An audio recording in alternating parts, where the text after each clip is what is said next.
Hello students. आज हम छत्तीसगढ़ के जीएस के अंतर्गत छत्तीसगढ़ की जनजातियां पर हम डिस्कस करेंगे। और इससे रिलेटेड जो है क्वेश्चंस आपके एग्जाम में, खासकर छत्तीसगढ़ पीएससी असिस्टेंट प्रोफेसर या छत्तीसगढ़ पीएससी सिविल सर्विसेज के एग्जाम में अक्सर क्वेश्चन आते रहते हैं और बहुत इम्पोर्टेंट टॉपिक्स है। और आपको जैसे विदित है, ज्ञान है कि छत्तीसगढ़ एक ट्राइबल बहुल स्टेट है। यहाँ की लगभग 1/3 पॉपुलेशन जो है वह जनजातीय है, ट्राइबल्स है। ठीक है, वैसे पूरे भारतवर्ष के संदर्भ में देखा जाए तो लगभग 650 से ज़्यादा जनजातीय ग्रुप्स हैं, ट्राइबल्स ग्रुप्स हैं। ठीक है, और उससे भी ज़्यादा हो सकती हैं। और उन में से लगभग छत्तीसगढ़ गवर्नमेंट के डाटा के अनुसार छत्तीसगढ़ में 42 ट्राइबल्स ग्रुप्स एट प्रेजेंट यहाँ पर निवास करती हैं। ठीक है। और एक मन में क्वेश्चन आता है कि जनजाति या ट्राइबल्स किसे कहते हैं। तो छात्र आप ध्यान देंगे, जो ट्राइबल्स हैं या जनजाति किसे कहेंगे, तो जनजाति उन समूहों को कहा जाता है जिनकी अपनी स्पेसिफिक या यूनिक लैंग्वेज है, अपना उनका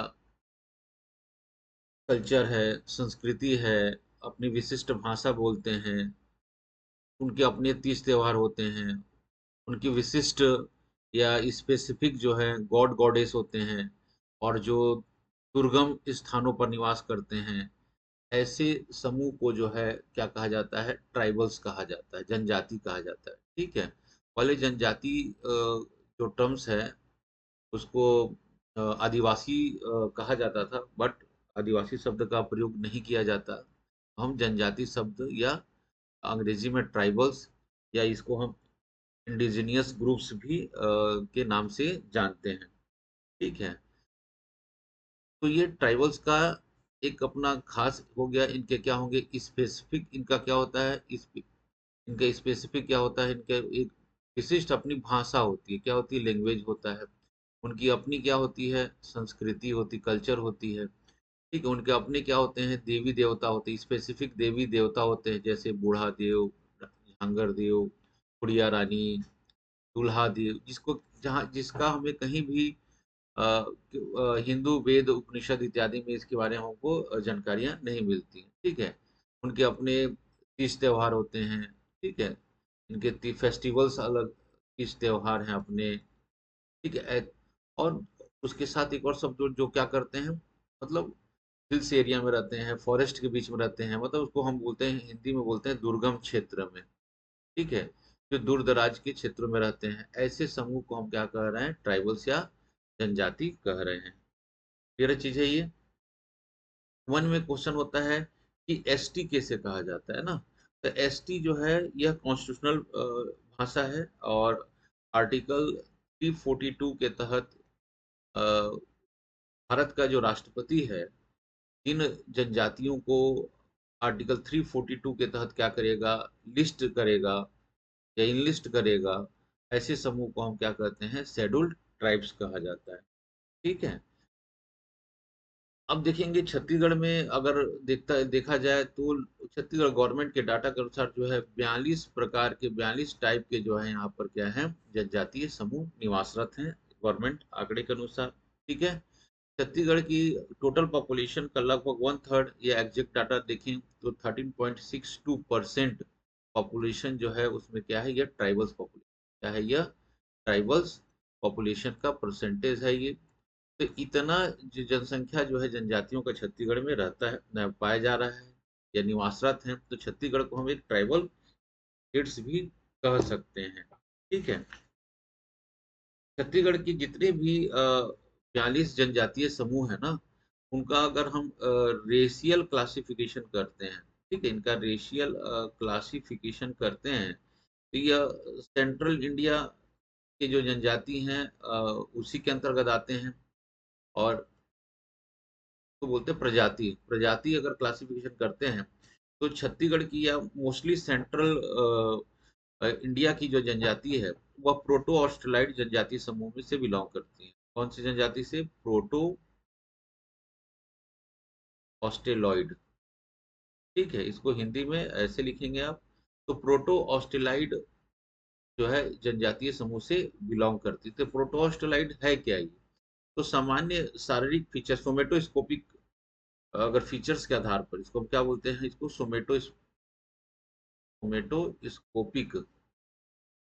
फीचर्स के आधार पर, सोमेटोस्कोपिक फीचर्स के आधार पर मतलब सामान्य दिखने के आधार पर इनके बाल कैसे हैं, बाल मतलब सर के जो बाल हैं वह कैसे हैं, ठीक है, उनका टेक्सचर्स कैसा है, स्किन का, त्वचा का कलर कैसा है, ठीक है, इनके फेस, चेहरा का कैसा कलर, सामान्य दिखने के आधार पर चेहरा में आंख है, नाक है, ओठ है, ठीक है, क्या मतलब लिप्स है, ये आई है, नोज है, इनका बनावट कैसा है, ठीक है। तो इसके आधार पर जो है हम एक सोमेटोस्कोपिक, इनकी लंबाई कैसी, हाइट कैसी है, इसके आधार पर इसको बोलते हैं हम सोमेटोस्कोपिक फीचर्स। इस आधार पर जो है छत्तीसगढ़ की जनजातियों को जो रेशियल क्लासिफिकेशन किया गया है वह क्या है, प्रोटो ऑस्ट्रेलॉइड है। ठीक है, प्रोटो ऑस्ट्रेलॉइड जो है एक निग्रो में जो प्रजाति होती है, निग्रो, निग्रो का क्या होता है, यह सब रेसेस होता है। तो छत्तीसगढ़ की आपको कुछ इतना डिटेल जानने की जरूरत नहीं है। छत्तीसगढ़ की जनजाति जो है वह प्रोटो ऑस्ट्रेलाइड जनजातीय समूह से क्या करती है, वह बिलोंग करती है। ठीक है, आपको इतना ही ध्यान देंगे।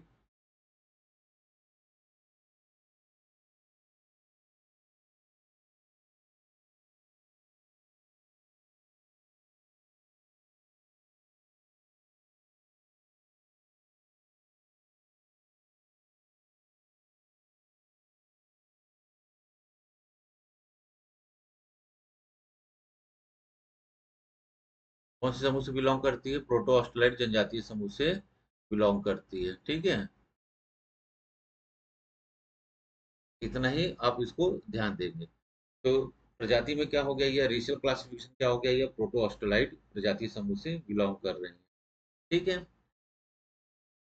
दूसरी, अब बात करते हैं, हमने आपको बताया कि बाल के आधार पर, तो इनके जो सर के बाल होते हैं तो क्या होते हैं, काले होते हैं और करली होते हैं, थोड़ा सा करली होते हैं।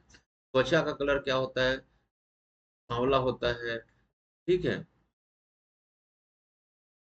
चेहरा क्या होता है, नाक, आंख जो है काले हो रहे हैं, ठीक है, नाक जो है फ्लैट होता है, चौड़ा होता है, होठ मोटे होते हैं, लंबाई जो है एवरेज 5 फीट 6 इंच के आसपास हाइट होती है, तो एवरेज हाइट होती है। ऐसे समूह को हम क्या कर रहे हैं, छत्तीसगढ़ प्रजातीय समूह क्या बोलते हैं, प्रोटो ऑस्ट्रालाइड प्रजातीय समूह में हम क्या करते हैं, इसको हम डाल रहे हैं। ठीक है,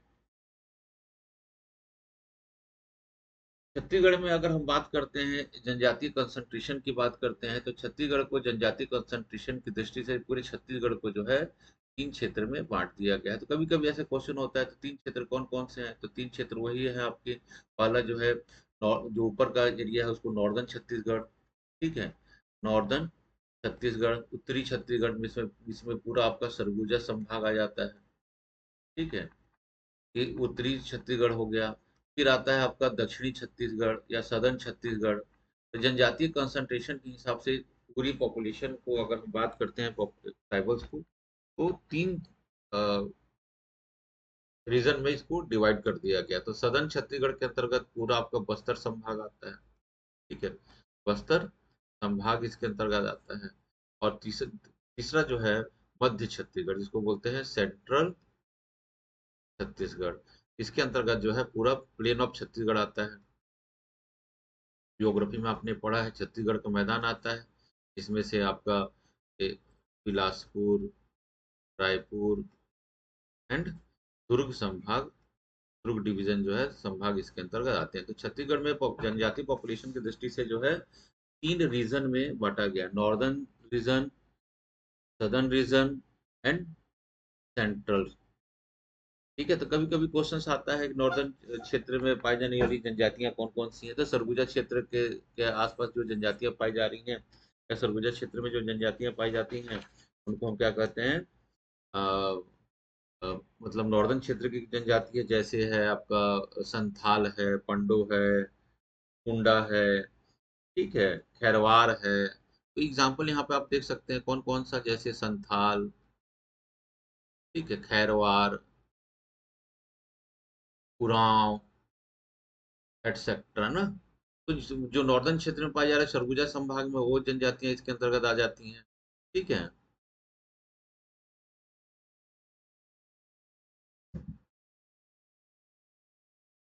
इसी प्रकार जो है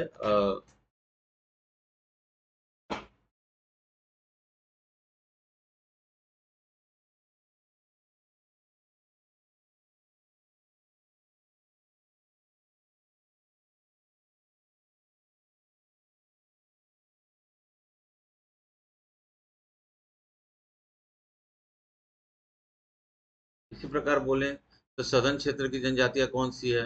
जो पूरे बस्तर, तब बस्तर संभाग की अगर हम बात करते हैं तो बस्तर संभाग में जैसे पाए जाने वाली जो प्रमुख जनजातियां हैं उसमें कौन कौन सी आ रही है, जैसे आप नाम भी जानते हो, मुरिया है, ठीक है, मारिया है, ठीक, अबूझ माड़िया है, ठीक है, और बहुत सारी जनजातियां हैं। और कौन कौन सी हैं देखेंगे, जैसे भतरा है, ठीक है, भतरा ट्राइब्स हैं, हलबा ट्राइब्स हैं, ठीक है, एटसेट्रा कर सकते हैं। तो ये क्या हो गया, दक्षिणी क्षेत्र की जनजातियां हो गई। सेंट्रल प्रोविंस या सेंट्रल छत्तीसगढ़ की जनजातियों में देखेंगे, तो मतलब इधर जो कौन कौन सी जनजातियां हैं, तो बहुत सारी है। फॉर एग्जाम्पल गरिया, ठीक है, विंझवार, और गोंड तो ट्राइब्स पूरे छत्तीसगढ़ में पाए जा रहे हैं, ठीक है, धनवार, ठीक है, प्रधान, एटसेट्रा।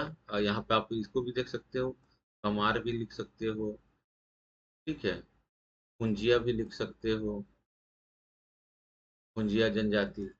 तो ये जनजातीय कंसंट्रेशन की दृष्टि से क्या किया हमने, छत्तीसगढ़ को 3 भागों में डिवाइड कर दिया। ठीक है। तो नॉर्दर्न छत्तीसगढ़ या सदर्न छत्तीसगढ़ और सेंट्रल छत्तीसगढ़। तो ये क्या हो गया, कंसंट्रेशन हो गया छत्तीसगढ़ के जनजातीय पॉपुलेशन का। ठीक है। नेक्स्ट अगर हम जनजाति की बात करते हैं तो छत्तीसगढ़ की जनजातियों में अगर पूरी अगर छत्तीसगढ़ की जनजातियों को देखते हैं तो यहाँ पर एक होता है लिंग्विस्टिक्स क्लासिफिकेशन। क्या होता है, छत्तीसगढ़ की जनजातियां कौन कौन सा भाषा, क्या भाषा का प्रयोग, इसको बोलते हैं लिंग्विस्टिक्स क्लासिफिकेशन। ठीक है। तो सामान्य परिचय देख रहे हैं तो लिंग्विस्टिक्स क्लासिफिकेशन अगर ट्राइबल्स ऑफ छत्तीसगढ़ देख रहे हैं, ठीक है, तो ट्राइबल ऑफ छत्तीसगढ़ का लिंग्विस्टिक्स क्लासिफिकेशन देख रहे हैं तो छत्तीसगढ़ की जो जनजातियां मुख्यतः जो है मेन जो है 3 भाषा समूह की बोलियां बोलती हैं। ठीक है। एक को हम कहते हैं द्रविडियन, क्या कहते हैं हम, द्रविडियन। दूसरा जो है आर्यन भाषा, आर्यन। और तीसरा जो है मुंडा भाषा, मुंडेरियन या मुंडा, मुंडेरियन कहा जाता है, या इसको ऑस्ट्रिक कहा जाता है। क्या कहा जाता है, ऑस्ट्रिक कहा जाता है। ये आर्यन लिंग्विस्टिक्स ग्रुप की भाषा है या द्रविडियन लिंग्विस्टिक्स ग्रुप की भाषा है। ठीक है।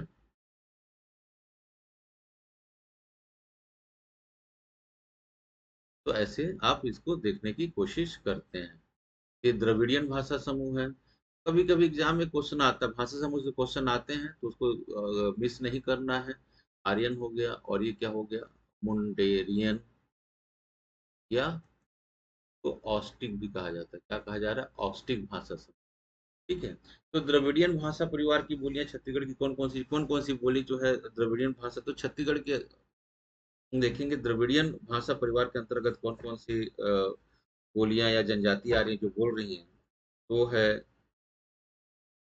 देखिए, मुरिया, ठीक है, अबुझ माड़िया, ये सब क्या है, ये द्रविडियन भाषा। अबुझ माड़िया, ठीक है, दोरली, याद रखिएगा, दोरली, कुरुख, कुरुख जो है उरांव की भाषा है। उरांव जनजाति की भाषा को हम कुरुख कहते हैं, या उरांव भी कहा जाता है, इसको कुरुख होता है। ठीक है। और बोल सकते हैं धुरुआ। इत्यादि जो भाषा समूह है वो कौन कौन सा भाषा समूह में आ रहे हैं? ये भाषा समूह में आ रहे हैं आपके द्रविडियन भाषा समूह। इसमें आ रहे हैं द्रविडियन भाषा समूह। ठीक है, तो द्रविडियन भाषा समूह में कौन कौन से आ रहे हैं? मुड़िया आ रहा है, अबुझमाड़िया आ रहा है, ठीक है, तोरला आ रहा है, कुरुक। कुरुक के ऊपर जो है बार बार बहुत सारा बार क्वेश्चन किया गया है, और यह धुरुआ है। ठीक है, और छत्तीसगढ़ की मोस्टली जनजाति जो है आर्यन भाषा समूह की बोली बोल रही है। ठीक है, तो आर्यन भाषा समूह की जो बोली बोली जाती है,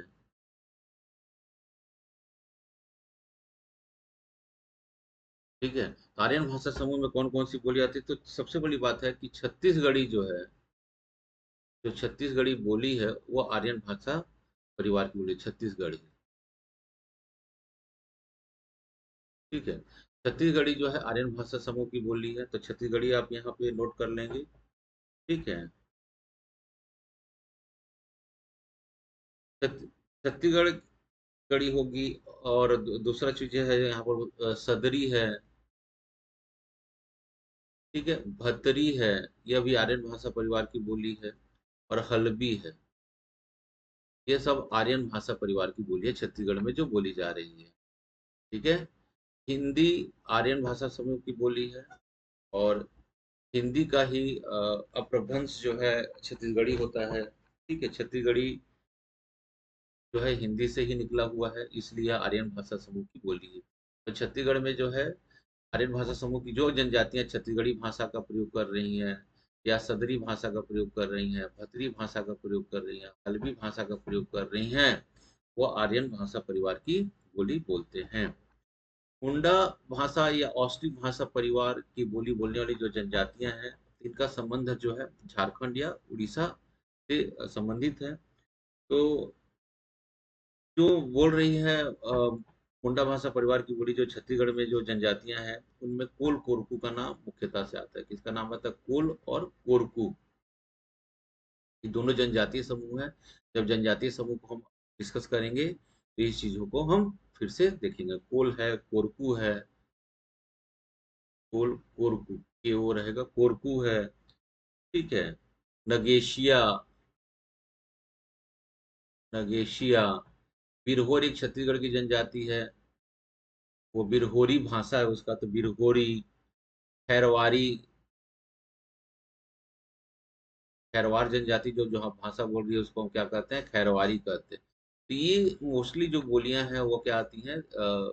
मुंडा या ऑस्ट्रिक भाषा परिवार की बोली आती है। इनका संबंध कहीं ना कहीं जो है छोटा नागपुर प्लेटू से इनका संबंध होता है, छोटा नागपुर क्षेत्र की जनजातियों से इनका संबंध होता है। तो इस प्रकार की बोलियां जो है यहाँ पर बोली जा रही है। जैसे मुंडा, मोस्टली जो जनजाति है, मेजर जो ट्राइब छोटा नागपुर का है वह मुंडा है, इसलिए उस भाषा समूह का नाम भी मुंडारियन रख दिया गया है। बट अगर क्लासिक देखिए ऑस्ट्रिक भाषा परिवार में आती है। तो कोल कोरकू, नगेशिया, बिरहोर और खैरवारी इत्यादि जो भाषा समूह है वो मुंडेरियन भाषा समूह की बोली बोल रहे हैं। क्लियर चीज है ये? यहाँ तक मेरे को लग रहा है आप लोगों को समझ में आ रहा होगा। इसमें कोई ऐसा विशेष बात नहीं है, जो सिंपल सिंपल चीजें हैं उसको बता रहे हैं। फिर एक एक करके हम जनजातियों को पढ़ेंगे। फिर पहले हम जनजातियों की मुख्य जो विशेषताएं हैं उसको आपको मैं बता दे रहा हूँ। ठीक है, उसके अलावा अगर हम बात करते हैं तो छत्तीसगढ़, आपने बोला कि हम ऐसे ही जानते हैं कि छत्तीसगढ़ में जो है एक ट्राइबल स्टेट्स हैं, और यहाँ पर कुछ जनजातियां जो हैं अत्यंत रूप से काफी पिछड़ी जनजातियां हैं। ठीक है, बहुत पिछड़ी जनजातियां हैं। तो छत्तीसगढ़ में जो 42 जनजातीय समूह है ना, उनमें से 7 जनजातियों को जो है मोस्ट, पहले तो एमपीटी ट्राइब्स कहा जाता था, most primitive tribe, empty tribe. अब ये शब्द को चेंज करके जो है इसका नाम जो है चेंज करके क्या कर दिया गया है? पीवीटीजी कहा कर दिया गया है। ठीक है, तो जितने भी आप आएगा तो ये पीवीटीजी के रूप में फॉर्म में आएगा। वैसे पहले जो most primitive tribes of Chhattisgarh ऐसा कहा जाता था। ठीक है, अब टर्म्स को चेंज करके क्या कर दिया गया है? पीवीटीजी कहा गया है। ठीक है, particularly vulnerable tribal group, particularly vulnerable tribal groups कहा कर दिया गया। तो छत्तीसगढ़ में इनकी संख्या जो है 40 जनजातियों में लगभग 7 जनजातीय समूह जो है इसके अंतर्गत आती है, जिनमें से 5 जो है गवर्नमेंट ऑफ इंडिया के द्वारा एड किया गया है, और बाद में 2012 में जो है केंद्र सरकार के द्वारा जो है 2 जनजातियों को इसमें डाला गया। तो टोटल जो है 7 जनजातीय समूह जो है पीवीटीजी में शामिल किए। तो पीवीटीजी में शामिल होने का नॉर्म्स क्या है ना, तो पीवीटीजी में शामिल होने का जो नॉर्म्स है, क्यों इनको पीवीटीजी में शामिल किया गया, तो बहुत सारे कारण होते हैं। एक तो होता है पॉपुलेशन, इनकी संख्या, इनकी जनसंख्या जो है लगातार क्या हो रही है, घट हो रही है। इनके जो इकोनॉमी है, मतलब इनके जो अर्थव्यवस्था है अभी भी क्या है, वो ऐसा मतलब मतलब प्रिमिटिव टाइप का है। क्या है? प्रिमिटिव टाइप का इकोनॉमी सिस्टम है, मतलब इनमें एग्रीकल्चर का बहुत अभाव। आज अभी food gather, hunting and fishing, यही इनकी इकोनॉमी के सोर्स होते हैं। मतलब इनकी अर्निंग बहुत कम है, की आर्थिक स्थिति बहुत कम है। इनमें लिटरेसी रेट जो है, मतलब साक्षरता दर जो है बहुत कम है, लो साक्षरता दर है। ठीक है। और अगर से हम सरकार इन पर ध्यान ना दे तो समय के साथ क्या हो जाएगा, यह जो है विलुप्त हो सके, इनकी संख्या बहुत कम हो सके, धीरे धीरे कम हो जाएगी और लुप्त हो जाएंगे। तो ऐसे जनजातियों को जो है पीवीटीजी की श्रेणी में डाला गया है। तो छत्तीसगढ़ में जो है वर्तमान में जो है 7 जनजातीय समूह जो है पीवीटीजी के अंतर्गत शामिल हैं। इनमें से 5 जो है केंद्र सरकार के द्वारा है। तो जो पहले जो लिस्टिंग था केंद्र सरकार का, कौन कौन से थे उसको देख रहे हैं। एक है अबुझ माड़िया। ठीक है। दूसरा है बैगा। ठीक। तीसरा है बिरहोर। ठीक है। चौथा है कमार। और पांचवा है जो है पहाड़ी कोरबा। पहाड़ी कोरबा इसको, कोरबा जनजाति के दो हैं। एक को बोलते हैं हम मैदानी क्षेत्र में जो प्लेन एरिया में रहते हैं उनको देहाड़ी कोरबा कहा जाता है। जो हिल्स पे हो रहते हैं उनको हिल्स कोरबा या पहाड़ी कोरबा के नाम से जाना जाता है। ठीक है। तो ये अबुझमाड़िया हो गया, ठीक, बैगा हो गया, बिरहोर हो गया, कमार हो गया। ये जनजातियां जो है गवर्नमेंट ऑफ इंडिया के द्वारा जो है इनको शामिल किया गया है। ठीक है। तो ये 5 हो गया। उसके अलावा जो स्टेट गवर्नमेंट के द्वारा जो शामिल है उसमें आता है आपके एक भुंजिया ट्राइब। ठीक है। भुंजिया ट्राइब जो है वर्तमान में गरियाबंद जिले में है, निवासरत है ये। ठीक है। और ये मोस्ट प्रिमिटिव ट्राइब्स में आते हैं। धमतरी में भी है, लेकिन धमतरी के जो भुंजिया ट्राइब्स हैं नगरी के आसपास के क्षेत्र के, तो वो थोड़ा डेवलप हो चुके हैं। ठीक है। तो गरियाबंद मेन कंसंट्रेशन है भुंजिया जो प्रिमिटिव। और एक है आपका पंडो, ये सरगुजा क्षेत्र की जनजाति है। तो टोटल जो है छत्तीसगढ़ गवर्नमेंट के द्वारा ये जो है 6 और 7 बाद में ऐड किया गया है ये।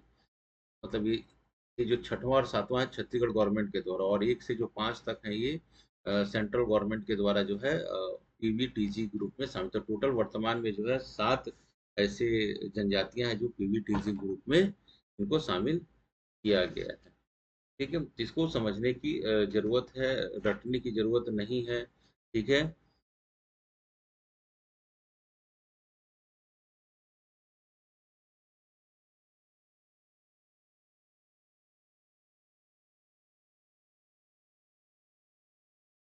तो छत्तीसगढ़ की जनजातियों का के बारे में जो है बहुत लोगों ने क्या किया, समय समय पर उसका स्टडी किया। तो कुछ प्रारंभिक स्टडी जो किया गया जिससे हम छत्तीसगढ़ की जनजातियों के बारे में जानकारी मिलती है, तो उसमें से एक व्यक्ति का नाम आता है जिसका नाम होता है वेरियर एल्विन का नाम आता है। वेरियर एल्विन का नाम आता है, जिन्होंने छत्तीसगढ़ की जनजातियों पर अपना अध्ययन किया। तो ये वेरियर एल्विन जो है government of after independence government of India की क्या थे, एडवाइजर, तो जनजातीय सलाहकार के पद पर के बैठे हुए थे। और उन्होंने जनजातियों के संदर्भ में बहुत सारे बुक लिखी। और उनका एक जो फेमस बुक था है, का नाम है कमारिया एंड देयर घोटूल। कमूरिया, मूरिया एंड देयर घोटूल। तो घोटूल बस्तर में मुरिया जनजाति में यह एक यूथ डॉर्मेट्रीज के रूप में काम करता है, जिसको हम आगे डिस्कस करेंगे। ठीक है, मतलब यूथ डॉर्मेट्रीज या युवा गृह के रूप में काम करता है ये। इसका सामाजिक, आर्थिक और राजनीतिक दृष्टि से काफी महत्व है। और वर्तमान में जो है यह घुटू या संस्था जो विलुप्ति के कगार पर है, इसका क्या आगे क्या मतलब क्यों है, तो इसको हम आगे सब डिस्कस करेंगे। ठीक है, तो वेरियल एल्विन के द्वारा जो पुस्तक लिखी गई द मारिया एंड देयर घुटू, सब छत्तीसगढ़ की जनजाति खासकर मुरिया ट्राइब्स को समझने के लिए ये एक महत्वपूर्ण पुस्तक है। इसको अगर आप स्टडी करते हैं तो जनजाति के बारे में आप चीज़ों को समझ जाते हैं, जनजाति के बारे में आपको विस्तृत जानकारी इसके माध्यम से मिल जाती है। ठीक है, दूसरा, अगर बात करें इसी में बेरियर एल्विन की पुस्तक बात करें, उन्होंने एक और महत्वपूर्ण बुक लिखी है, उसका नाम है द बैगा। ठीक है, द बैगा। और द बैगा जो है वही आपको मालूम है कि छत्तीसगढ़ में गोंड ट्राइब्स भी हैं, बैगा भी ट्राइब्स हैं। तो ऐसे उन्होंने बैगा, जो द बैगा बुक लिखा है वो मंडला की जनजातियों के बारे में, मंडला के बैगा के बारे में लिखा, बट उसका रिलेशन जो है छत्तीसगढ़ के संदर्भ में, क्योंकि छत्तीसगढ़ में बैगा जो निवास कर रही है वही कवर्धा, राजनांदगांव और इस क्षेत्र में निवास करती है, जिसका संबंध जो है तब बैगा उन्होंने उनके द्वारा पुस्तक लिखा गया है। तीसरा है उनके उनके द्वारा जो पुस्तक लिखा गया है उसका नाम है द अगरिया। अगरिया भी छत्तीसगढ़ की ट्राइब्स है, द अगरिया। एक और पुस्तक लिखा गया है जो मारिया और मुरिया उनके पड़ोसी ट्राइब्स के कंपैरेटिव स्टडी करता है, जिसका नाम है Maria and their photo, Maria, Maria, sorry,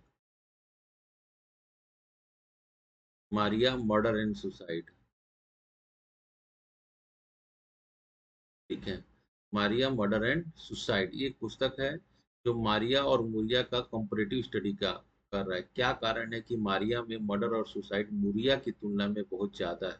ये पर्सनालिटी स्टडी करता है टू ट्राइब्स का। ठीक है, तो ये बेरियर एल्विन के द्वारा जो है ये कुछ पुस्तकें लिखी गई हैं जो आपके एग्जाम पॉइंट ऑफ व्यू से आ सकती है, तो आप उसको नोट कर लेंगे। इसके अलावा जो है छत्तीसगढ़ में एक बिरहोर जनजाति भी निवास करती है, तो बिरहोर जनजाति के ऊपर जो है इथनोग्राफी जो है फर्स्ट टाइम लिखा गया था, और उस व्यक्ति का नाम था एस सी रॉय। क्या नाम था? एस सी रॉय करके नाम था। और उन्होंने लिखा था, ब्रिटिश जमाने की बात है, द बिरहोर नाम का एक पुस्तक लिखा था। बिरहोर नाम का एक पुस्तक लिखा था उन्होंने, जो बिरहोर जनजाति के संदर्भ में है। एस सी रॉय, इसका नाम पूरा नाम है शरद चंद्र रॉय। ठीक है, यह द बिरहोर के ऊपर पुस्तक लिखा गया। पुस्तक द का टॉपिक ही है द बिरहोर, बिरहोर जनजाति के ऊपर लिखा गया। उसके अलावा एक और व्यक्ति का नाम आता है एस सी दुबे।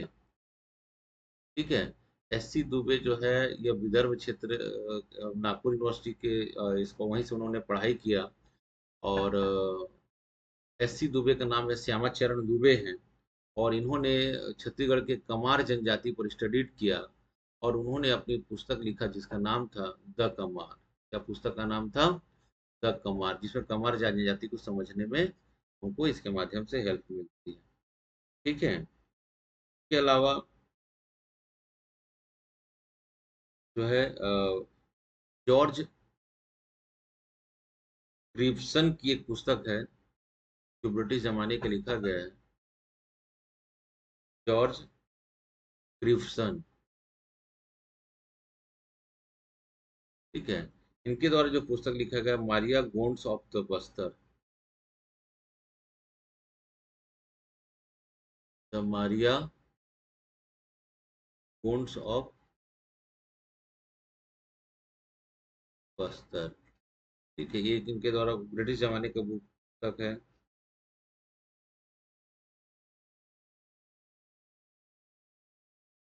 ठीक है,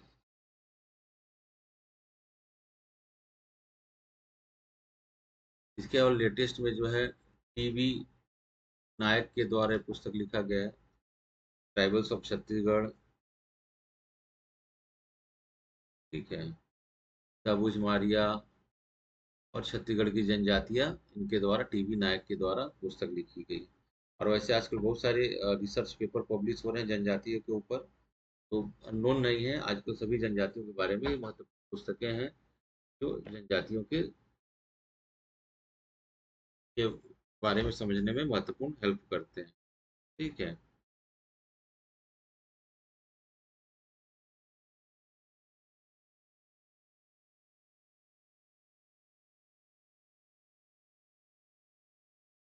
ठीक है।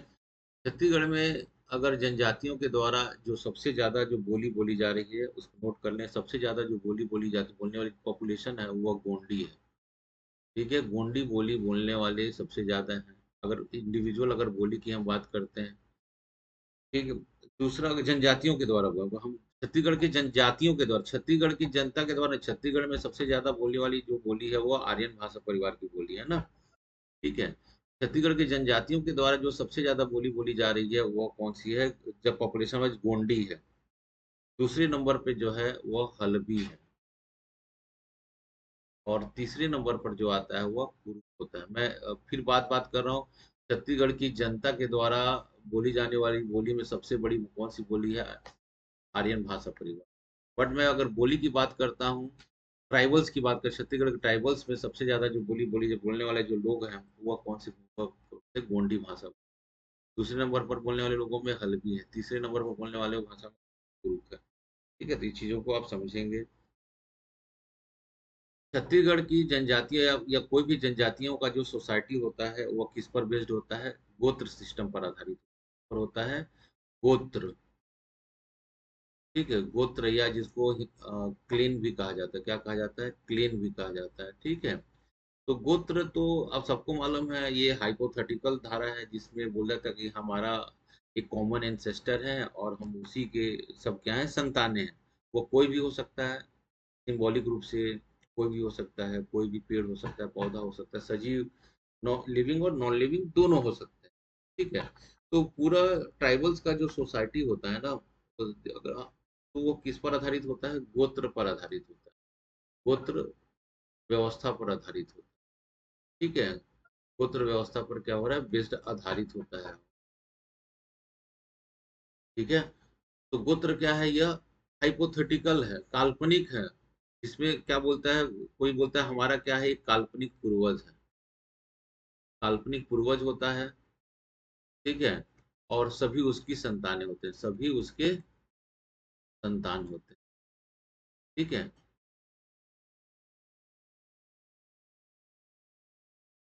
ठीक है। और ये गोत्र क्या होते हैं? मतलब ट्राइबल जो गोत्र होते हैं यह एक्सोगेमी होते हैं। क्या होते हैं? यह एक्सोगेमस होते हैं ये। एक्सोगेमस का मतलब होता है अपने गोत्र से बाहर, इसको बोलते हैं बहिर्विवाही होते हैं। हिंदी में क्या बोला जाता है इसको? बहिर्विवाही, मतलब अपने एक गोत्र में शादी नहीं करते, गोत्र से बाहर यह शादी करते हैं। सभी गोत्र का क्या होता है? अपना एक चिन्ह होता है, नाम होता है। गोत्र का क्या होता है? एक चिन्ह होता है या नाम होता है। ठीक है, या चिन्ह होता है। उसको क्या कहते हैं इन लोग? टोटम कहते हैं। क्या कह रहे हैं? टोटम कहा जाता है इसको।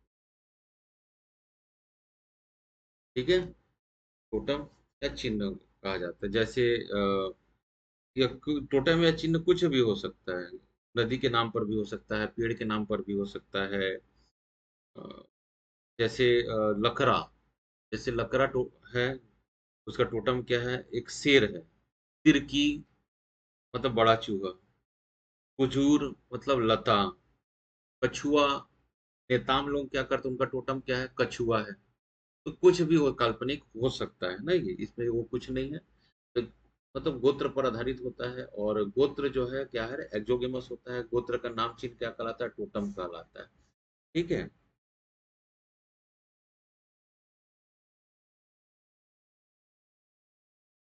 गोत्र क्या करता है? एक यूनियन देता है, यूनाइट करता है समूह को, संगठन प्रदान करता है, सुरक्षा प्रदान करता है। ठीक है।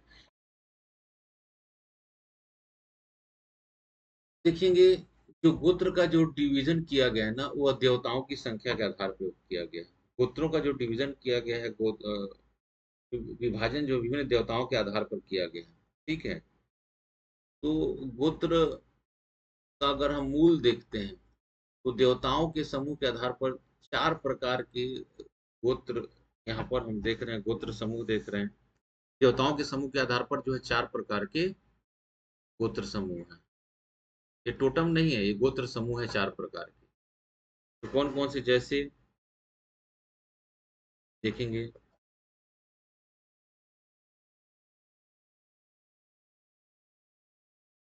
एक होता है नालुंग पे, मतलब इनमें देवताओं की संख्या कितनी है? चार है।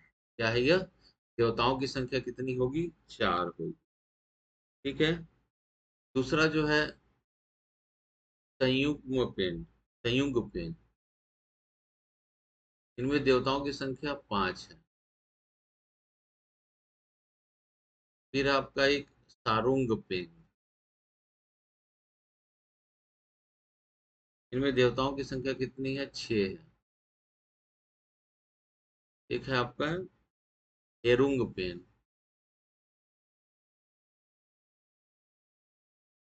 देवताओं की संख्या कितनी होगी? 7 होगी।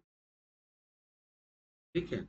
तो ये गोत्रों का क्या है, एक कॉमन विभाजन है कि गोत्रों का निर्धारण कैसे किया जाता है। तो गोत्रों का जो डिटर्मिनेशन, निर्धारण जो है, वह देवताओं की संख्या के आधार पर किया जाता है।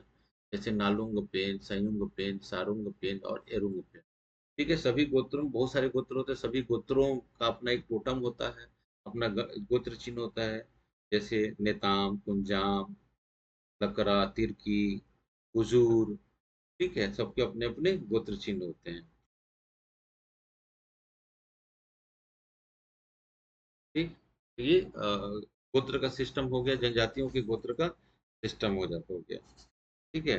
सभी जनजातियों में देखिए, आपको मालूम है, सभी जनजातियों में जो है अपना एक पेय पदार्थ होता है ना, हर क्षेत्र के हिसाब से उनका संस्कृति का हिस्सा है। ड्रिंक्स बोलते हैं ना, जैसे भारत का अगर राष्ट्रीय नेशनल ड्रिंक कहा जाए, तो जैसे हम चाय मानते हैं, हर सीजन के लोग चाय पी रहे हैं, लेकिन अभी सरकार ने उसको मान्यता नहीं दिया है कि नेशनल ड्रिंक चाय है। बट छत्तीसगढ़ की जनजातियों में जो पेय पदार्थ है, जो उनकी संस्कृति का भाग है, उसमें बस्तर के क्षेत्र में एक बहुत ज्यादा प्रचलित है, उसका नाम है सल्फी। ठीक है। सल्फी है। ठीक है। फिर जो होता है ताड़ है, तो ताड़ी कहा जाता है। ठीक है। अ, हड़िया कहा जाता है, जो चावल का बना हुआ शराब होता है ये। ठीक है। पेज कहा जाता है।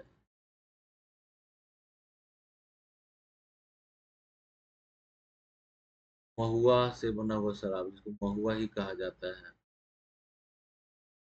ठीक है। पुराव लोग चावल का जो शराब बनता है उसको कोसमा कहते हैं। ये क्या है? ये ड्रिंक्स हैं ये। क्या है? ये जनजाति क्षेत्रों में प्रचलित कुछ ड्रिंक्स के पेय पदार्थ हैं, जो उनके कल्चर का हिस्सा होता है।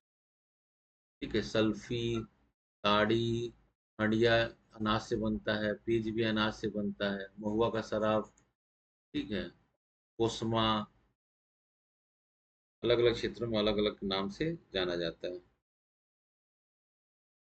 ठीक है। बस्तर में जो चावल का से जो शराब बनता है उसको लांदा कहा जाता है। तो वो अलग अलग क्षेत्रों में इसको अलग अलग नाम से तो जाना जा रहा है।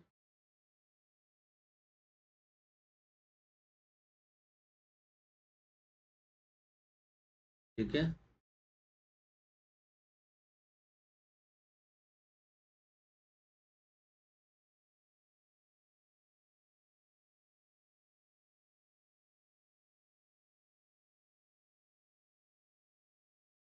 जनजातियों का, अब आपको मैं बताया कि जनजातियों में जो है पूरा सोसाइटी जो है वह गोत्र पर आधारित होता है। और गोत्र पर आधारित होने के कारण क्या होता है कि एक मोस्टली विवाह जो है एक्सोगेमस होती है। तो छत्तीसगढ़ की जनजातियों में जो विवाह के प्रकार हैं, ठीक है, मैरिजेस मैरिज देखते हैं जनजातियों में, जो मैरिज पाए जा जो जो प्रचलन है, या जो विवाह है के जो प्रकार हैं, वह इस प्रकार के हैं। ठीक है। मैरिज के प्रकार देखते हैं, तो यहाँ पर भी देखिए मैरिज में बहुत सारे प्रकार के होते हैं ना। मैरिज जो एक मोनोगेम क्या होता है, मोनोगेमी कहा जाता है, मोनोगेमी। तो हिंदी में कहा जाता है एकल विवाह, एक समय में एक पुरुष का एक स्त्री से। समाजशास्त्री भाषा में पुरुष को इससे दिखाते हैं, समाजशास्त्री भाषा में हम पुरुष को ऐसे दिखाते हैं, एक समय में एक पुरुष का एक स्त्री से जो विवाह होता है उसको हम क्या कहते हैं? मोनोगैमी का। ठीक है। ये साइन क्या है? ये पुरुष का है। ये साइन जो है क्या है? ये फीमेल, समाजशास्त्री भाषा में। ठीक है। तो ये मोनोगेमी के प्रकार है। दूसरा जो शादी का स्वरूप है, मेन दूसरा जो शादी का स्वरूप उसको पॉलीगैमस, पॉलीगेमी कहते हैं। ठीक है। पॉलीगेमी में भी दो प्रकार होते हैं, एक को पॉलीगेमी ही कहा जाता है। पॉलीगेमी में क्या होता है कि एक पुरुष है और उसकी एक से ज्यादा पत्नियां हैं। इसको हम क्या कहेंगे, पॉलीगेमा का इसमें हम दिखा रहे हैं तीन पत्नी, एक पुरुष का क्या है, तीन पत्नियां हैं एक समय में, तो इसको क्या पॉलीगेमी कहा जाएगा। एक पॉलीगेमी का ही एक दूसरा रूप होता है, इसको पॉली एंट्री कहा जाता है। क्या कहा जाता है, पॉली एंट्री को बोलते हैं हम बहुपति विवाह। इसमें क्या होता है, एक फीमेल है, उसके एक से ज्यादा पति है, इसको क्या कहा गया, पॉली एंट्री का। ठीक है। तो छत्तीसगढ़ की जनजातियों में ये सिस्टम हमको नहीं देखने को। ठीक है। पॉली एंट्री केवल भारत की अब एक ही जनजाति में देखने को मिलती है, बेसिकली वो है जौनसारी ट्राइब्स, जो उत्तराखंड और उत्तर प्रदेश के हिल्स एरिया में पाए जाते हैं, उत्तराखंड क्षेत्र में है। ठीक है। तो पॉलीएंट्री छत्तीसगढ़ में नहीं है। छत्तीसगढ़ में पॉलीगेमी और मोनोगेमी दो प्रचलित शादियां हैं। ठीक है। लेकिन यहाँ पर शादियों के कुछ और स्वरूप हैं, जो टाइप्स हैं, वो आप देख सकते हैं। जैसे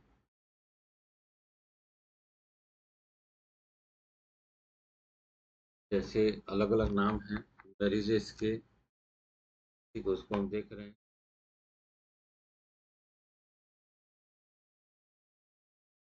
ठीक है, तो बस नाम को नोट कीजिएगा और समझने की कोशिश किया जाएगा। छत्तीसगढ़ की जनजातियों में जो सामान्य विवाह होता है ना, सामान्य विवाह जो हो रहा है, जिसमें लड़का लड़की के घर, देखिए मैं यहाँ पे दो चीजें, एक बात क्लियर कर दे रहा हूँ कि जनजातीय समाज में जो शादियां होती है ना, वो वधु मूल्य के आसपास, वधु मूल्य, तो इसको बोलते हैं ब्राइडल प्राइस। ठीक है। मतलब यहाँ पर देखिए शादी में क्या होता है कि ये लड़का है, लड़का से लड़की के यहाँ शादी करना है, तो लड़का को लड़की के यहाँ शादी करना होता है, तो लड़की के घर वालों को, लड़के लोगों को क्या होता है, कुछ मूल्य चुकाना होता है। लड़की प्राप्त करने के एवज में कुछ जो है मूल्य चुकाना पड़ता है, चाहे वह कुछ भी फॉर्म में हो, चाहे वह संपत्ति के फॉर्म में हो, चाहे वो कैश के फॉर्म में हो, तो उसको वधु मूल्य कहा जाता है। वधु मूल्य चुकाएगा तभी जो है इसका विवाह जो है इस लड़की से होगा। ठीक है। जबकि सामान्य सोसाइटी में क्या होता है कि लड़की भी आती है और अपने साथ कैश ले जाती है, कैश लेके या संपत्ति लेकर आ रही है या गिफ्ट लेकर आ रही है। यहाँ पर उल्टा है, लड़की को प्राप्त करने के लिए लड़के को उसके परिवार वालों को कुछ हर्जाना देना पड़ता है, उसी को क्या कहा जाता है, ब्राइडल प्राइस का। तो जो सामान्य विवाह है, जिसमें लड़का लड़की के घर बारात लेकर जाता है और ब्राइडल प्राइस देकर जो है वह शादी करता है, तो उस शादी को जो है, हमारी शादी को जो है पैठुल कहा जाता है। क्या कहा जाता है, पैठुल या पैडुल, पैडुल कहा जाता है। ठीक है। जो सामान्य विवाह है उसको क्या कहा जा रहा है, पैडुल कहा जा रहा है। ठीक है। ये सामान्य विवाह, जो मैं सामान्य विवाह आपको बताया हूँ वो सामान्य विवाह है ये। ठीक। तो सामान्य विवाह को क्या कहा गया, पैडुल कहा गया। दूसरा जो है एक एक अधिमान्य विवाह, प्रिफरेंशियल मैरिज होता है, इसको हम बोलते हैं प्रिफरेंशियल।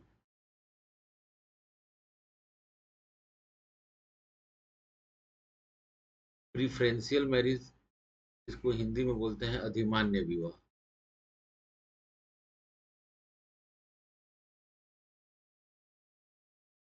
ठीक है। तो अधिमान्य विवाह जो है दो प्रकार के होते हैं, एक होता है क्रॉस कजन मैरिज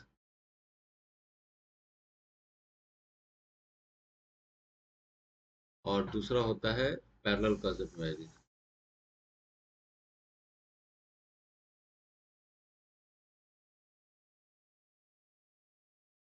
ठीक है। पैरेलल कजन मैरिज, तो पैरेलल कजन मैरिज जो है छत्तीसगढ़ की किसी भी जनजाति में नहीं पाया जाता है। छत्तीसगढ़ की जनजाति में हमेशा क्रॉस कजन मैरिज पाया जाता है।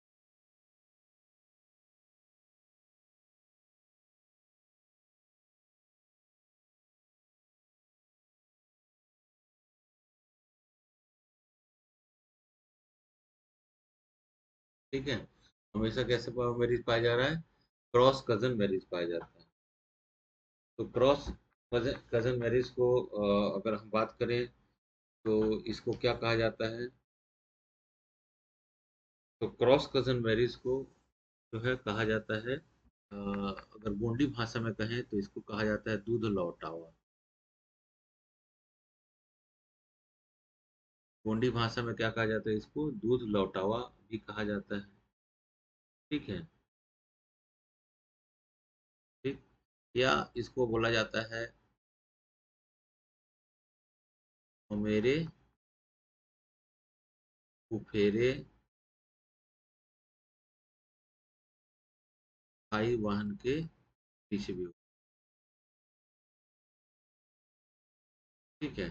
और पैरेलल कजन मैरिज को जो है चचेरे मौसेरे भाई बहन के बीच विवाह, तो ये मुस्लिम कम्युनिटी में होती है केवल। किस में हो रही है यह? मुस्लिम कम्युनिटी में। या वह ट्राइबल भारत की जिसने मुस्लिम धर्म को अपनाया है, उसमें हमको देखने को मिलता है ना ये। छत्तीसगढ़ की जनजातियों में केवल प्रेफरेंशियल मैरिज में, क्रॉस कजन मैरिज में दूध लौटावा जो है मेरे फुफेरे भाई बहनों के बीच विवाह किया जाता है, तो ऐसे विवाह को क्या कहा जाता है? क्रॉस कजन मैरिज कहा जाता है। ठीक है। जब लड़का विवाह कहीं नहीं होता तो उसके पास एक विकल्प होता है कि वह बुआ या मामा के लड़के या लड़की से विवाह कर सकता है, तो हम बोलते हैं प्रेफरेंशियल मैरिज कहा जाता है। ठीक है। नेक्स्ट अगर मैरिज का हम प्रकार देखते हैं,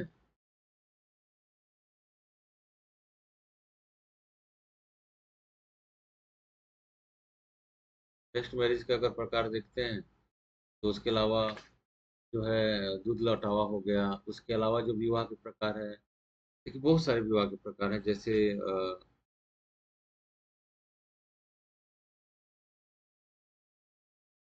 चलिए एक एक करके डिस्कस कर लेते हैं। एक होता है जैसे मैरिज बाई परचेज। ठीक है, जिसको हम क्रय विवाह कहते हैं, उसी को हम क्रय विवाह जिसको हम या जिसको हमने शब्द किया था ब्राइडल प्राइस। क्या कहा था? Bridal price. इसमें लड़का जो है लड़की से शादी करता है और लड़का जो है लड़की वाले के घर में क्या करता है?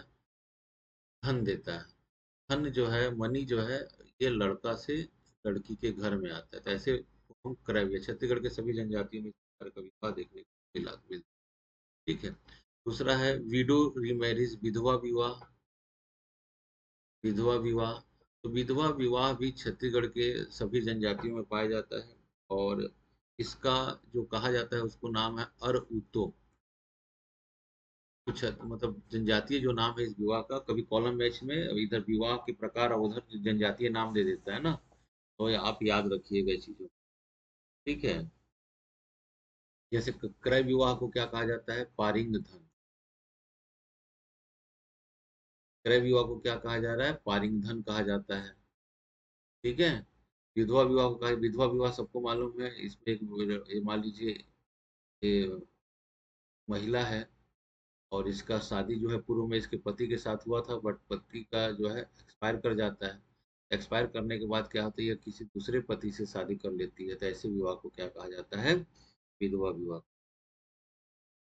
क्लियर चीजें? ठीक। ये विवाह के प्रकार है। मैरिज बाय सर्विसेज, सेवा विवाह। मैरिज बाय सर्विसेज इसको बोला जाता है। मैरिज बाय सर्विसेज, छत्तीसगढ़ में इसके लिए एक शब्द है जिसका नाम है लम सेना। ठीक है। क्या नाम है इसका? लम सेना। इस विवाह में कुछ नहीं है, जो लड़का लड़की को पसंद करता है बट उसको मतलब ब्राइडल प्राइस नहीं चुका पाता या देने में समर्थ नहीं है, तो वो लड़की के घर जाकर क्या करता है? उसके सास ससुर की खूब सेवा करता है। ठीक है। फिर जितना का ब्राइडल प्राइस तय रहता है उतना अगर उसकी सेवा 4 महीने, 5 महीने, 2 महीने या साल भर में कंप्लीट हो जाती है, तो उसका विवाह लड़की से कर दिया जाता है, तो इसको बोलते हैं मैरिज बाई सर्विसेज। और छत्तीसगढ़ में इसको लम सेना के नाम से छत्तीसगढ़ के जनजातीय वर्ग में इसको जाना जाता है।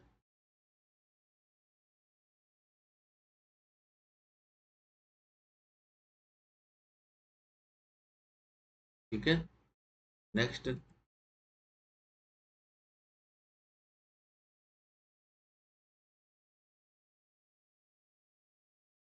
नेक्स्ट जो है उसको बोला जाता है अपहरण विवाह। अब अपहरण विवाह जो है यह तो हिंदू मैरिज एक्ट 1956 तक जब यह कानून अपराध है, और जनजातीय सोसाइटी में पहले यह अपहरण विवाह चलता था। और छत्तीसगढ़ में इसको जो है गोंडी पायसो तुर्ग के नाम से जाना जाता है। इसमें अगर लड़के को किसी लड़की पसंद आती है तो क्या कर लेता है, उसका अपहरण कर लेता है, फिर विवाह कर लेता है। ऐसे शादी को अपहरण विवाह कहा जाता है। तो उसको जनजातीय भाषा में का नाम क्या है, पायसो तुर्ग। ठीक है। और हिंदू मैरिज एक्ट 1950 का जो है कानूनन साथ है।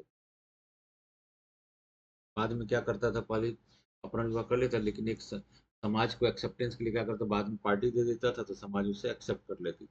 ठीक है। नेक्स्ट प्रकार का जो विवाह है, जिसको हम गंधर्व विवाह या लव मैरिज कहा जाता है।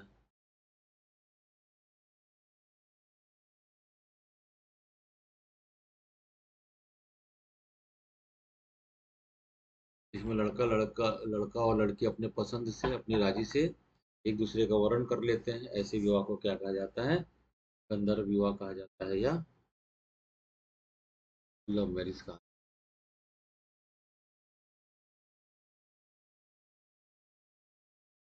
ठीक है। इसी का मतलब एक प्रकार है,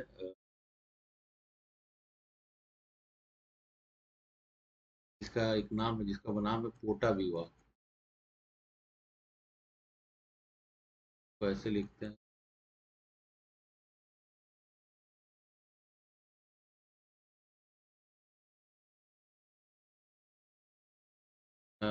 इस विवाह में क्या होता है कि जनजातीय समाज में अगर कोई विवाहित स्त्री है, उसको अपने पति से कोई दूसरा पुरुष पसंद आ जाता है, तो अपने पति को छोड़कर क्या करती है, दूसरे का वर्ण कर लेती है, दूसरे के साथ विवाह कर लेती है। वैसे विवाह को क्या कहा जाता है, पोटा विवाह कहा जाता है। यह भी एक प्रकार का लव मैरिज का ही टाइप है। ठीक।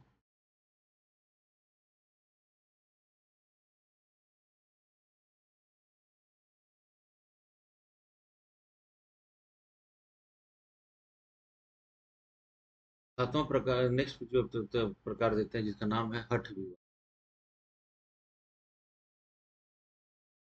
इसमें क्या करती है, इस जो लड़की रहती है, जो गर्ल रहती है, लड़की जो रहती है, वह लड़के के घर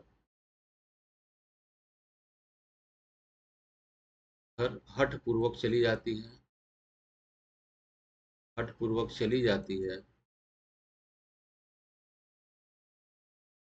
और जब तक उसके घर में रहती है, जब तक लड़के के घर वाले उस लड़की से क्या करते हैं, विवाह नहीं कर देते हैं। ठीक है। तो ऐसे विवाह को क्या करते हैं, हठ विवाह कहा जाता है। तो अनादर विवाह भी कहा जाता है, क्योंकि लड़के के माँ बाप लड़की का बहुत अनादर करते हैं। इसके लिए इसे अनादर विवाह भी कहा जाता है। इसे टुकू विवाह भी कहा जाता है। टुकू का मतलब घुसपैठिया होता है, टुकू विवाह भी कहा जाता है इसको। टुकू विवाह मतलब ये हठ विवाह को, विवाह जो है कोरबा ट्राइब्स में कहा जाता है, कोरबा ट्राइब्स में कहा जाता है। ठीक है। और बैगा लोग में इस विवाह को जो है पैठुल कहा जाता है। पैठुल मैरिज बैगा में कहा जाता है। और ठीक है, बैगा में पैठुल कहा जा रहा है। प्रकार क्या है, यह हठ विवाह के ही प्रकार है। सब क्या है, हठ विवाह का ही यह प्रकार है, पैठुल। ठीक है। तो कॉलम एच में इधर मैरिज और इधर जो जनजातीय नाम है वो दिया रहेगा। और अक्सर क्वेश्चंस आते हैं इसमें से, तो देख लीजिएगा। ठीक है। हठ विवाह को डुकू विवाह है, हठ विवाह में ही पैठुल, दोनों एक ही में है। तो पैठू जो है वह बैगर ट्राइब्स में कहा जाता है हठ विवाह को, और डुकू जो है वह कोरबा ट्राइब्स में कहा जाता है। ठीक है। नेक्स्ट विवाह का जो स्वरूप है अगर देखेंगे तो marriage by exchange.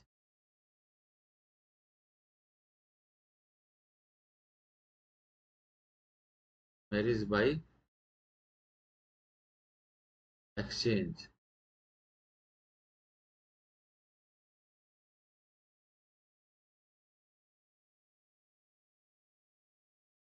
Marriage by exchange का मतलब होता है विनिमय विवाह हिंदी में। छत्तीसगढ़ में इसको गुरावट कहा जाता है। क्या कहा जाता है इसको? गुरावट। यहाँ पे देखिएगा, एक ये फैमिली है और ये फैमिली नंबर दूसरी फैमिली। इस फैमिली में एक लड़का है, लड़की है। इस फैमिली में लड़की है, एक लड़का है। इनको आपस में क्या करना है? विवाह कर देते हैं, जिसमें ब्राइडल प्राइस इनको नहीं देना पड़ता। क्या करते हैं? ब्राइडल प्राइस नहीं देना पड़ता है।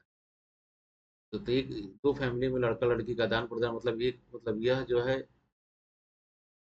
इस फैमिली का दामाद भी हो गया और इसका बहनोई भी हो गया। तो ऐसे विवाह को जो है विनिमय विवाह कहा जाता है।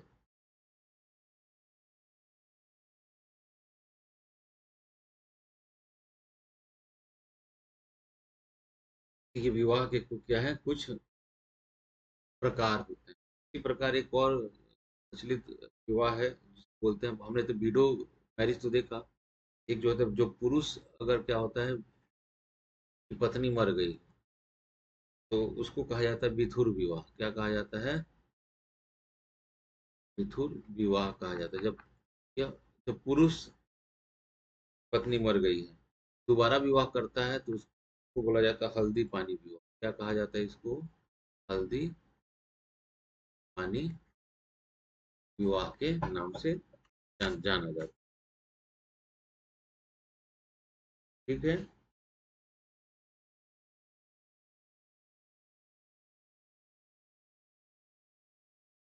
इसके अलावा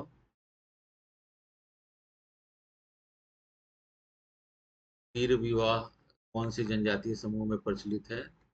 तो तीर विवाह जो है वो बिंझवार जनजाति में। ये मिसलेनियस क्वेश्चन है, अभी क्वेश्चन आया नहीं है। ये प्रतीकात्मक विवाह किया जाता है ना, कुछ टोटका को हटाने के लिए किया जाता है। तो तीर विवाह जो है क्या है, बिंझवार जनजाति में प्रचलित है ये। ठीक है।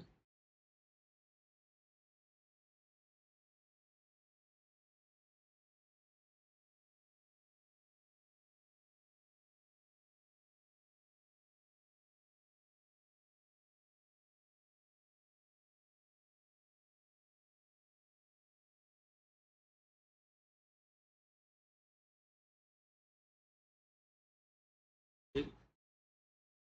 जनजातीय जो रिलीजन है, धर्म है, उसको जो है बोंगावाद के नाम से भी जाना जाता है। क्या नाम से जाना जाता है? बोंगावाद। ठीक है। तो इस टर्म्स को कभी बोंगावाद पूछा जाएगा तो जनजातीय समूह के जो धर्म है, जो प्रिमिटिव धर्म है, उसको, प्रिमिटिव जो रिलीजन है, जादू टोना टोटका इत्यादि को जो है बोंगावाद के नाम से जाना जाता है। ठीक है। तो ये एक सामान्य परिचय है छत्तीसगढ़ की जनजाति के संदर्भ में आपको मैं बताया इस क्लास में। और मुझे लगता है कि इसके माध्यम से सामान्य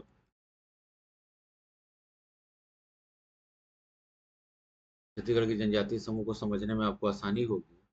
आगे की कड़ी में जनजातीय ही श्रृंखला को आगे बढ़ाएंगे, और जो छत्तीसगढ़ की महत्वपूर्ण जनजातियां हैं उन्हीं को लेकर हम क्या कहेंगे, आगे बढ़ेंगे। धन्यवाद।